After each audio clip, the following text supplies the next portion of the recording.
I can go in the cage with all the animals out here. The question is, can I come back out of the cage?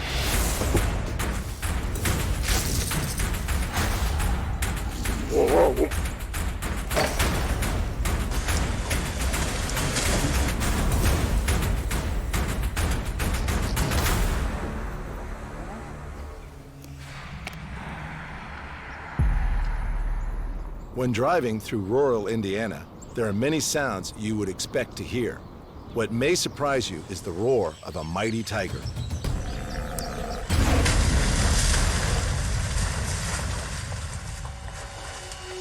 Opened in 1991 by Indiana local Joe Taft, the Exotic Feline Rescue Center is a refuge for the abandoned and the abused. Home to over 200 exotic cats across 9 different species. Joe's long-held interest in exotic cats began in his youth. I started with cats in the mid-'60s. I bought an ocelot as a pet for absolutely no good reason. After the ocelot, I had a leopard that I lived with for 19 years, and I lived with her. I mean, she was a pet. She had a big outside enclosure, but she had 3 rooms in the house, and she had the run of my house most of the time. She slept in my bed at night her whole life. And during the winter, she was under the covers with her head out in the pillow. During the summer, she was over on the couch. Joe's attitude towards pet ownership changed after witnessing the mistreatment many of these creatures face in captivity. What we do here puts us in contact with the 98% of the people who have these animals who shouldn't. And very seldom are we in contact with those 2% or maybe even 1% of people who have them that do a good job. In the United States, laws concerning exotic pet ownership are handled at a state level. Indiana laws are considered relatively lenient compared to other states, requiring little more than a permit for exotic pet ownership. Despite this, many owners don't bother with a permit, instead purchasing animals illegally from breeders online. You could find these animals on the internet, and you could get them for $500 or $1,000. And there wasn't much regulation about their interstate movement. Now there are new federal laws in effect that clamp down on the interstate movement of big cats in the pet market. Unfortunately, a USDA permit is easy to come by, and if you have a USDA permit, then you can move the cats back and forth across state lines. On the other hand, there cannot be any money involved in those movements. And frankly, you know that most of the exchanges involving these animals, there is money involved. All of the cats at the center are rescues, arriving from zoos, circuses, breeders, and pet owners around the country.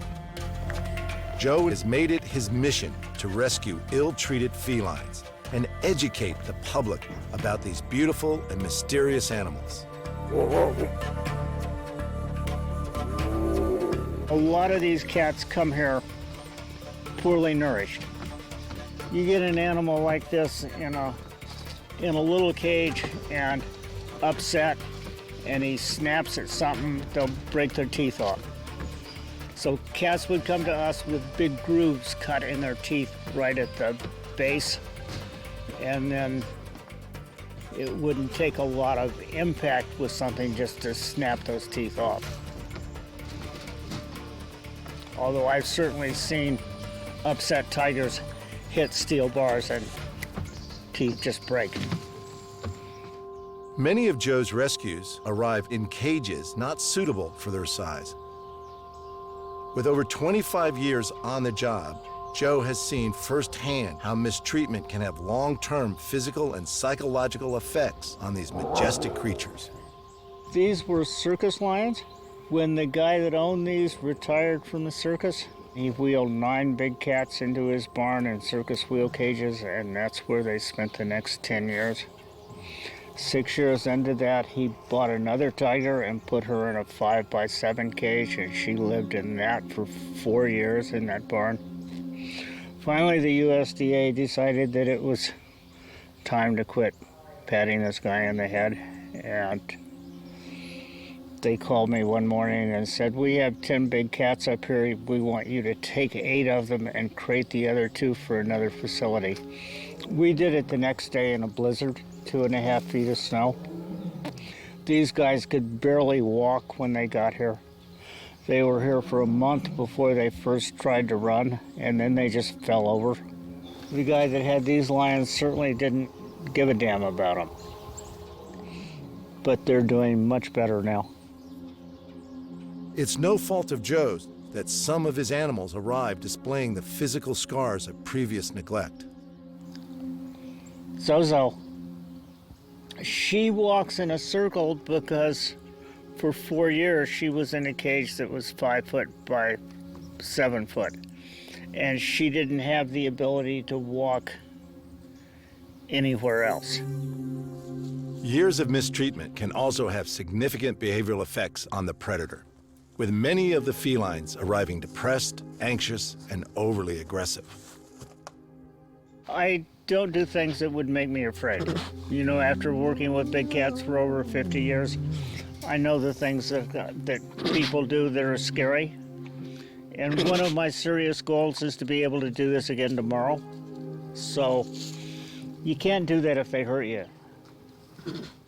Huh, come here. Hi. I mean, she's as sweet as can be, but she is full of energy, and she would certainly break me. Even with the protection of a fence, Joe knows never to let your guard down around these vicious predators, especially when they're hungry. The oldest tiger that's ever been here was 26 when she died. And sometimes we blame that on what she ate before she came here, which was a 17-year-old girl. Court documents described the tigers as, quote, extraordinarily hungry, unquote. We didn't get them for 2 years after the incident, and they were still extraordinarily hungry. They were all part of a traveling animal show, and the guy had jury-rigged some cages in a barn so he could go out and party for the winter, and left them in the care of a young girl who did not have a reliable source of food, and they hadn't been fed at all for 4 days. And she went in the barn and took her teenage friend in with her. But the court transcripts say that the keeper girl, who didn't have the experience to be a keeper to begin with, went up to the cage where these hungry tigers were with a hose to give them water, turned her back to talk to her friend, and you saw what happened when I turned my back on. Only these guys were hungry.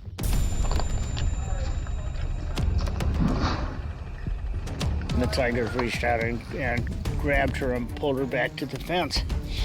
And her teenage friend ran up to try and save her. And they grabbed her friend's arm and pulled it off and ran off and ate it. And the girl died on the floor. Sadly, this shocking attack is not an isolated incident. Since 1990, more than 300 dangerous events involving big cats have occurred, resulting in the deaths of 4 children and 16 adults.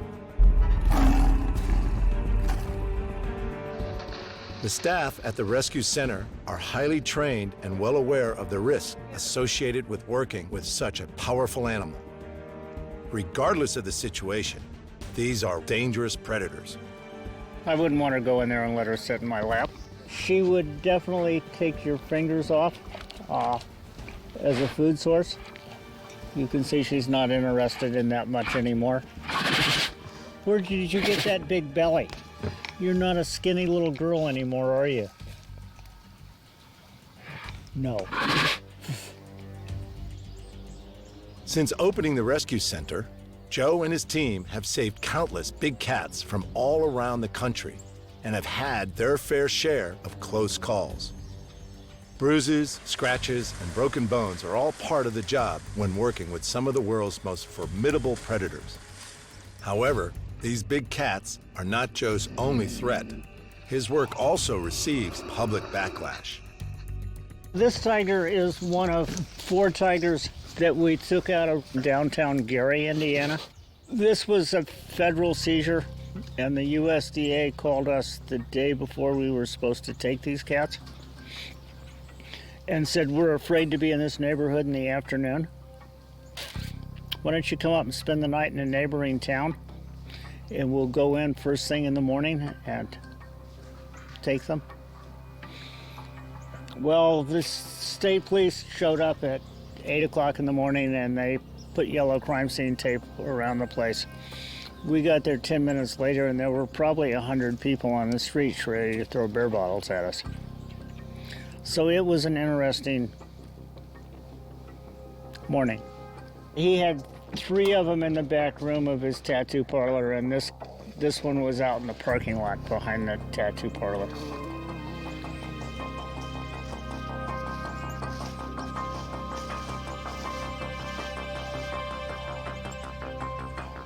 Look at his claws now. See those claws? Children. These guys came here when they were 6 months old. The U.S. Fish and Wildlife Service asked us to go to New York and take a leopard, which we did. And as we took the leopard, they told the guy, we're not going to prosecute on this, don't do it again. He must have been on the phone buying these leopards before we got all the way out of his driveway. And 6 months later, after his wife escaped from being chained and beaten in the basement stairs, she went to the police, and the police came back and found 2 leopards and 4 kids. So we went out and got these 2 leopards. But for Joe and his team, the risks are worth it. To see these magnificent, powerful creatures given a second chance at life. This tiger came from Branson, Missouri, where he was in a magic theater, where they cleaned his cage every day with bleach. Didn't particularly bother to rinse the bleach off.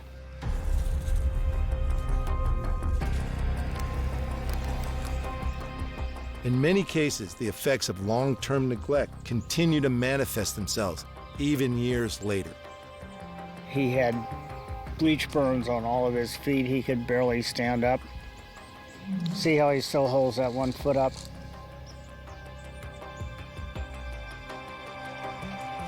Sebastian the tiger also arrived in a poor condition. A detached retina meant he was in constant pain and in need of an urgent operation. He is just one of 25 of Joe's rescued tigers that have required surgery on their eyes. While Joe dedicates his time and money to providing medical attention to those animals who need it, fortunately, not all of them arrive badly neglected. One of Joe's charges still has a special place in the heart of one Ohio State trooper and his wife. She came from an Ohio State trooper who had encountered her as a sick and injured cub. And then he took her home, and he and his wife nursed this animal back to health and kept her for 9 years. Ohio was one of the states that had no regulations about the keeping of wild animals. And then Ohio passed some incredibly knee-jerk regulations. And as a result of those regulations, this state patrolman was forced to give this animal up. On October 18, 2011, Ohio resident Terry Thompson let loose his vast collection of exotic animals in the streets of Zanesville. 56 animals, including black bears, mountain lions, Bengal tigers, wolves, and leopards roam the streets, terrifying residents. Shortly after, state legislation was changed, making the private ownership of wild animals and restricted snakes increasingly difficult. Even before I came into the legislature, there were some issues at hand with wild animals. You know, they got talked about, but then after a couple months, it kind of went away. We wanted to make more than just a motion with this. We wanted to actually implement something and get something moving. And when we looked at this legislation, we wanted to be different than any other state. Everyone said, well, look at the other states and look what they're doing around you. We didn't want to do it that way. We wanted to make this Ohio, and we were going to stand and make it Ohio law. And that's how we wanted to do it. We didn't want to base any of the legislation off what other states were doing. We went over to get the cat. He lived way out in the country. We had a hard time finding him. When we finally found the house, there was a state police car out in front, and I thought, we're too late, there's been trouble. But as it turned out, he was the owner of all the cats that we have here that had been privately owned. This officer and his wife are the only people who come to visit, and they come every few months. Considering the number of cougars in this country, the number of people who are hurt or killed by cougars is minuscule. You have to really trigger one of these animals to come after you. Most people that are attacked by cougars don't know there's a cougar there. I mean, if you're jogging down a mountain trail or mountain biking, you can go by one and trigger all of their chase instincts, and they will chase you. While many of these owners have good intentions, according to Joe, a lack of understanding about how to properly care for the wild animals often results in mistreatment and neglect. You know, there are people who have these animals, people in private hands, who take incredibly good care of them. And I'm not against that. I'm against poor care. I'm against incompetent ownership. Indiana, I think, has some pretty reasonable state regulations. If you can acquire one of these animals legally and you can jump through some hoops, you can get a permit to keep one in Indiana. So, you know, in that regard, we're certainly not in favor of seeing them, you know, for sale in your local pet store. But there are people that take good care of them, and I'm not in favor of seeing them taken away from them either. We're making a difference for one animal at a time. We're not making a political statement. We're not saying that people should or should not have these animals. We're saying that this is an animal who is in trouble. This is an animal that has been mistreated. This is an animal whose life is endangered. And we will step forward and do what we can do to save that animal. You know, we will go wherever they are to get them. We will bring them back here. We will make whatever medical technology is at our disposal available to them, and we will see that they have a safe place to stay for the rest of their life.